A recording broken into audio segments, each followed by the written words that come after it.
SBI PO bank exams ലക്ഷ്യമിടുന്ന കുട്ടികളുടെ പ്രധാന ടാർഗറ്റായ സ്റ്റേറ്റ് ബാങ്ക് ഓഫ് ഇന്ത്യയുടെ ഓഫീസർ പോസ്റ്റിലേക്കുള്ള 2025 നോട്ടിഫിക്കേഷൻ വന്നിരിക്കുകയാണ്. ഈ നോട്ടിഫിക്കേഷൻ ഡീറ്റെയിൽസ് നമുക്കൊന്ന് ചെക്ക് ചെയ്യാം.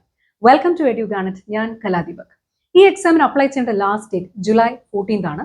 SBIയുടെ ഒഫീഷ്യൽ വെബ്സൈറ്റിലൂടെയാണ് അപ്ലൈ ചെയ്യേണ്ടത്. ആപ്ലിക്കേഷന്റെ ഡയറക്റ്റ് ലിങ്ക് ഡിസ്ക്രിപ്ഷനിൽ കൊടുത്തേക്കാം. ഈ ലാസ്റ്റ് ഡേറ്റ് ജൂലൈ 14 ആണെങ്കിലും നമ്മുടെ മൈൻഡിൽ ജൂലൈ 5 വേണം സെറ്റ് ചെയ്യാൻ. കാര്യം ഇതൊരു നാഷണൽ ലെവൽ എക്സാം ആണ്. അതുപോലെ തന്നെ SBIയുടെ എക്സാം ആയതുകൊണ്ട് അപ്ലൈ ചെയ്യുന്ന കുട്ടികളുടെ എണ്ണം വളരെ കൂടുതലായിരിക്കും. അപ്പോൾ ലാസ്റ്റ് ഡേറ്റ്സ് ആകുമ്പോൾ നമ്മൾ എൻ്റർ ചെയ്യുന്ന ഡീറ്റെയിൽസ് കറക്റ്റ് ആണെങ്കിൽ പോലും പലതരത്തിലുള്ള എറേഴ്സ് കാണിച്ചിരിക്കും. സോ നിർബന്ധമായിട്ടും ജൂലൈ 5 അപ്ലൈ ചെയ്ത് തീർക്കാൻ പ്രത്യേകം ശ്രദ്ധിക്കുക. എലിജിബിലിറ്റി ക്രൈറ്റീരിയ വരുന്നത് എനി ഡിഗ്രി ആണ്. പെർസെൻറ്റേജ് കുഴപ്പമില്ല, ഗ്രാജുവേറ്റ് ആയിരുന്നാൽ മതി. സെപ്റ്റംബർ 30 റിസൾട്ട് വരാൻ ഇരിക്കുന്നവർക്കും അപ്ലൈ ചെയ്യാൻ സാധിക്കും. ഏജ് സാറ്റിസ്ഫൈ വേണ്ടത് ആസ് ഓൺ April 1 ആണ്. മിനിമം 21, ഓഫീസർ പോസ്റ്റ് ആയതുകൊണ്ട് മിനിമം 21, മാക്സിമം 30. അത് ജനറൽ കാറ്റഗറിക്കാണ്. OBCക്ക് ഇതിൽ നിന്ന് 3 വർഷത്തെ റിലാക്സേഷനും SC/STക്ക് 5 വർഷത്തെ റിലാക്സേഷനും ഉണ്ട്. അതായത് OBCക്ക് 33 വരെയും SC/STക്ക് 35 വരെയും അപ്ലൈ ചെയ്യാൻ സാധിക്കും. സോ നിങ്ങൾ നിങ്ങളുടെ ഡിഗ്രിയുടെ ഫൈനൽ പാർട്ടിലാണ് റിസൾട്ട് കൂടെ വരാനുള്ളെങ്കിലും റിസൾട്ട് 30 സെപ്റ്റംബർ 30 വരാൻ സാധ്യതയുണ്ട്. ഏജും April 1 പ്രകാരം സാറ്റിസ്ഫൈ ചെയ്യുന്നുണ്ടെങ്കിൽ നിങ്ങൾക്ക് അപ്ലൈ ചെയ്യാൻ സാധിക്കുന്നതാണ്.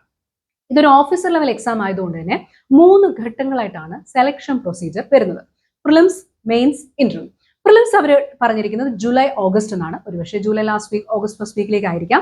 പ്രിലിംസ് ക്ലിയർ ചെയ്യുന്നവർക്ക് മെയിൻസ് ഓഗസ്റ്റ് സെപ്റ്റംബറും, അതുപോലെ തന്നെ third level consist of psychometric test, interview and group exercise അത് ഒക്ടോബർ നവംബറിലേക്കും, ഫൈനൽ അലോട്ട്മെന്റ് നവംബർ ഡിസംബറിൽ ഫൈനൽ റിസൾട്ട് വരുമെന്നാണ് പറഞ്ഞിരിക്കുന്നത്. ഇനി നമുക്ക് ഇതിന്റെയൊക്കെ എക്സാം പാറ്റേൺ ഒന്ന് ഡീറ്റെയിൽ ആയിട്ട് നോക്കാം. പ്രിലിംസ് വരുമ്പോൾ 3 സബ്ജക്ട്സ് ആണ് വരുന്നത്: റീസണിംഗ്, മാത്സ്, ഇംഗ്ലീഷ്.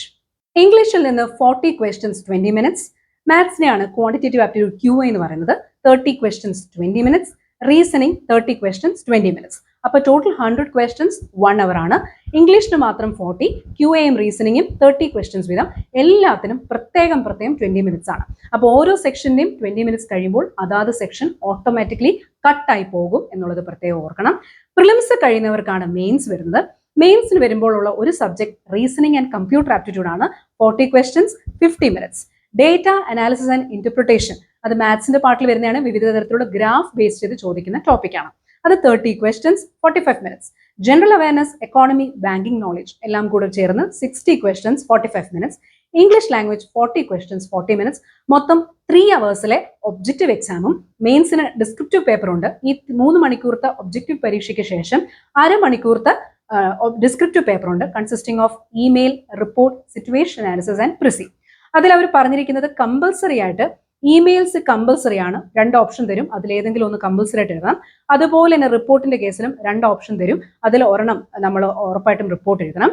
പിന്നെ സിറ്റുവേഷൻ അനാലിസിസിന് പ്രിസിയുടെ കേസിൽ 2ൽ ഏതെങ്കിലും ഒന്നായിരിക്കും നമ്മൾ എഴുതേണ്ടി വരിക.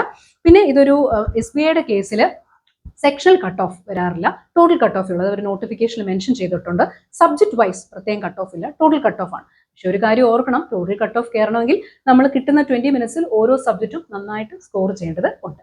കട്ട് ഓഫ് ഒക്കെ എക്സാം കഴിഞ്ഞാണ് ഡിസൈഡ് ചെയ്യുക. അതായത് എക്സാമിന്റെ ഡിഫിക്കൽട്ടി ലെവൽ അനുസരിച്ചാണല്ലോ ഡിസൈഡ് ചെയ്യുക. അപ്പോൾ ഇതൊരു ഓൺലൈൻ എക്സാം ആയതുകൊണ്ടും അതേപോലെ തന്നെ നാഷണൽ ലെവൽ എക്സാം ആയതുകൊണ്ടും ഒരു പരീക്ഷ ഒറ്റ ദിവസമായിട്ട് കണ്ടക്ട് ചെയ്യാൻ പറ്റില്ല. 3-4 ദിവസങ്ങളായിട്ടായിരിക്കും. ഒരു ദിവസം തന്നെ 3-4 ഷിഫ്റ്റുകളും കാണും. അപ്പോൾ ഓരോ ഷിഫ്റ്റിലും ക്വസ്റ്റ്യൻസ് ചെറുതായിട്ട് മാറ്റുമല്ലോ. അപ്പോൾ നാച്ചുറലി ഡിഫിക്കൽട്ടി ലെവലും അതനുസരിച്ച് മാറിയിരിക്കും. അപ്പോൾ എക്സാംസ് എല്ലാം കഴിഞ്ഞതിന് ശേഷം എത്ര സെറ്റ് ഓഫ് ക്വസ്റ്റ്യൻസ് ഉണ്ടായിരുന്നോ അതിന്റെ എല്ലാം കൂടി ഡിഫിക്കൽട്ടി ലെവലും കാര്യങ്ങളൊക്കെ അനലൈസ് ചെയ്തിട്ടാണ് കട്ട് ഓഫിലേക്ക് എത്തുന്നത്. സ്കോർ വരുന്നത് ശരി ഉത്തരത്തിന് 1 മാർക്കും തെറ്റുത്തരത്തിന് 0.25 മാർക്കാണ് കുറയുന്നത്. റഫ് പേപ്പറും കാര്യങ്ങളൊക്കെ എക്സാം സെന്ററിൽ പ്രൊവൈഡ് ചെയ്യും. How to apply? SBIയുടെ ഒഫീഷ്യൽ വെബ്സൈറ്റിലൂടെയാണ് അപ്ലൈ ചെയ്യേണ്ടത്. അപ്ലൈ ചെയ്യേണ്ട ഡയറക്റ്റ് ലിങ്ക് വീഡിയോയുടെ ഡിസ്ക്രിപ്ഷനിൽ പ്രൊവൈഡ് ചെയ്തിട്ടുണ്ട്. ആ ലിങ്കിലൂടെ കയറി നിങ്ങൾക്ക് അപ്ലൈ ചെയ്യാം. ഫസ്റ്റ് ടൈം ഒക്കെ അപ്ലൈ ചെയ്യുന്നവർ മറ്റെവിടെയെങ്കിലും പോയിട്ടാണ് അപ്ലൈ ചെയ്യുന്നതെങ്കിലും വളരെ കെയർഫുൾ ആയിരിക്കണം. എൻ്റർ ചെയ്യുന്ന ഓരോ ഡീറ്റെയിൽസും കറക്റ്റ് ആണെന്ന് ഉറപ്പ് വരുത്തണം. അത് നിങ്ങളുടെ റെസ്പോൺസിബിലിറ്റി ആണ്. സർട്ടിഫിക്കറ്റ്സ് ഒന്നും അപ്ലോഡ് ചെയ്യേണ്ടതില്ല. 4 കാര്യങ്ങൾ മതി. നമ്മുടെ passport size photo, signature, left thumb impression, hand written declaration. Hand writing declaration എങ്ങനെ എഴുതണമെന്ന് അതിപ്പോൾ സ്ക്രീനിൽ കാണിക്കും. അതുപോലെ നിങ്ങളുടെ സ്വന്തം ഹാൻഡ് റൈറ്റിംഗിൽ ഒരു പേപ്പറിലോട്ട് എഴുതുകയാണ് ചെയ്യേണ്ടത്. പക്ഷേ ഈ 4 കാര്യങ്ങളും പെർട്ടിക്കുലർ സൈസുകളിലാക്കിയിട്ടാണ് നമ്മൾ അപ്ലോഡ് ചെയ്യേണ്ടത്. അപ്ലോഡ് ചെയ്യുന്ന സമയത്ത്, അപ്ലൈ ചെയ്യുന്ന സമയത്ത് നമുക്കൊരു വാലിഡ് ഇമെയിൽ ID, മൊബൈൽ നമ്പറും ഉണ്ടായിരിക്കണം. എപ്പോഴും നമ്മളൊരു എക്സാമിന് അപ്ലൈ ചെയ്ത് കഴിയുമ്പോൾ അവസാനം നമ്മൾ ഈ അപ്ലൈ ചെയ്ത ഡീറ്റെയിൽസ് എല്ലാം കൂടി ചേർത്തൊരു application form at the end അവർ കാണിക്കും. അതിന്റെ പ്രിന്റ് ഔട്ട് അപ്പോൾ തന്നെ എടുത്ത് സൂക്ഷിച്ചു വെക്കുക, അല്ലെങ്കിൽ സേവ് ചെയ്തിടുകയോ വേണം. അത് പിന്നീട് ആവശ്യം വരും, എക്സാമിന് പോകുമ്പോഴല്ല പിന്നീട്. എംഎൽഎംസിനെ കുറിച്ച് notification page number 9 point number 7 detail ആയിട്ട് കൊടുത്തിട്ടുണ്ട്. ബോണ്ട് ഉണ്ട്, 2 lakh rupees ആണ് ബോണ്ട് വരുന്നത്. 3 years ആണ് നമ്മൾ സർവീസ് ചെയ്യേണ്ടത്. പ്രൊബേഷൻ ഓഫീസർ ആയതുകൊണ്ട് തന്നെ 2 വർഷം പ്രൊബേഷണറി പീരീഡ് ആയിരിക്കും. അതുപോലെ തന്നെ SBI PO കേസിൽ നമ്പർ ഓഫ് ചാൻസസ് വരുന്നുണ്ട്.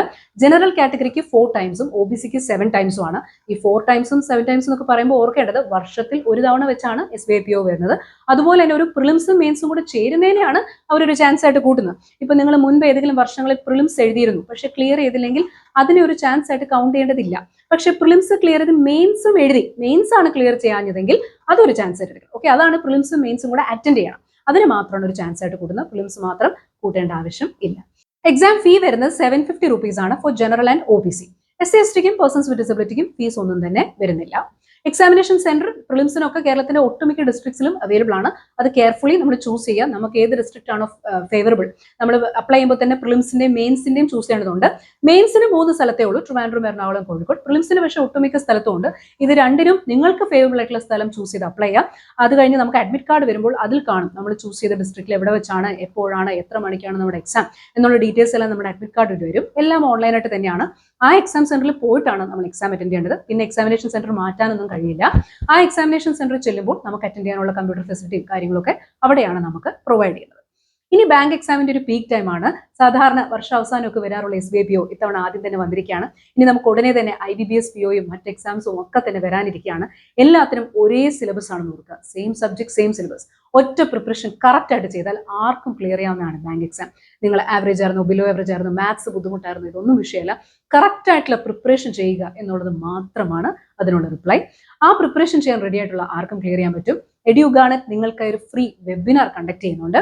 ഈ വെബിനാറിൽ ബാങ്ക് എക്സാമുകളെ കുറിച്ച് നിങ്ങൾക്കൊരു ക്ലിയർ പിക്ചർ കിട്ടും. നിങ്ങളുടെ മനസ്സിലുള്ള എല്ലാ കൺഫ്യൂഷൻസും മാറിക്കിട്ടും. നിങ്ങൾക്ക് എന്തെങ്കിലും ഡൗട്ട്സോ കാര്യങ്ങളോ ബാങ്ക് എക്സാം റിലേറ്റഡ് ഉണ്ടെങ്കിൽ അതും ക്ലാരിഫൈ ചെയ്യാൻ സാധിക്കുന്നതാണ്. വെബിനാറിനെ കുറിച്ച് കൂടുതൽ ഡീറ്റെയിൽസ് അറിയാൻ നമ്മുടെ താഴെ കാണിച്ചിരുന്ന നമ്പറിൽ ഒന്ന് വിളിക്കുകയോ വാട്സപ്പ് ചെയ്യുകയോ ചെയ്താൽ മതിയാവും. ഒരു ഫോം നമ്മൾ കമന്റ്സിൽ പിൻ ചെയ്യുന്നുണ്ട്. ആ ഫോം ഫില്ലപ്പ് ചെയ്താലും നമ്മൾ നിങ്ങളെ അങ്ങോട്ട് കോൺടാക്ട് ചെയ്യുന്നതായിരിക്കും. EduGarnet ഓൺലൈനിൽ ബാങ്ക് കോച്ചിങ് പ്രൊവൈഡ് ചെയ്യുന്നുണ്ട്. Record classes, practice question, mock exam, daily, weekly GA, doubt clearance facility, study guidance എല്ലാം തന്നെ നമ്മുടെ പാക്കേജിൽ അവൈലബിൾ ആണ്. 2 months, 6 months, 1 year life time packages ആയിട്ട് നമ്മൾ പ്രൊവൈഡ് ചെയ്യുന്നുണ്ട്. ഡെമോ ക്ലാസ്സുകൾ കണ്ടു നോക്കാനുള്ള ഫെസിലിറ്റി ഉണ്ട്. ഓൺലൈൻ കോഴ്സിനെ കുറിച്ച് അറിയേണ്ടവരും താഴെ കാണിച്ചിരുന്ന നമ്പറിൽ വിളിക്കുകയോ വാട്സപ്പ് ചെയ്താൽ മതിയാവും. നോട്ടിഫിക്കേഷനെ കുറിച്ച് ഇപ്പോൾ നിങ്ങൾക്ക് ക്ലിയർ ആയിട്ട് മനസ്സിലായെന്ന് വിശ്വസിക്കുന്നു. Have A nice day. Thank you.